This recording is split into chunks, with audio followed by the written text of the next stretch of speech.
নীরবতারও এক ধরনের শব্দ আছে, যে শব্দ ধীরে ধীরে মানুষের ভেতরটাকে গ্রাস করে। কথা বলতে বলতে হঠাৎ থেমে যাওয়ার যে অভ্যাস, তা একসময় মানুষকে সত্যিই বোবা করে দিতে পারে। এমন আশঙ্কার কথাই উচ্চারণ করেছেন ঢাকা বিশ্ববিদ্যালয়ের শিক্ষক ও সহকারী প্রক্টর শেহরিন আমিন ভূঁইয়া মোনামি। আমার মনে হচ্ছে এভাবে চুপ থাকতে থাকতে একদিন আবার বোবা হয়ে যাব। নিজের ভেরিফাইড ফেসবুক পেজে এমনই একটি সংক্ষিপ্ত কিন্তু তাৎপর্যপূর্ণ পোস্ট দিয়েছেন শেহরিন আমিন ভূঁইয়া মোনামি। পোস্টটি ঘিরে মন্তব্যের ঘরে শুরু হয় নানা প্রতিক্রিয়া। এক মন্তব্যের জবাবে তিনি লিখেছেন, আমরা আবার আওয়ামী যুগে ফিরে এসেছি।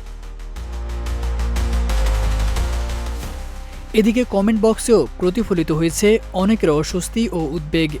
একজন লিখেছেন, সবার মধ্যে সেলফ সেন্সরশিপ চলে আসতেছে। আরেকজনের মন্তব্য, ইতিমধ্যে ক্লান্ত হয়ে গেছি।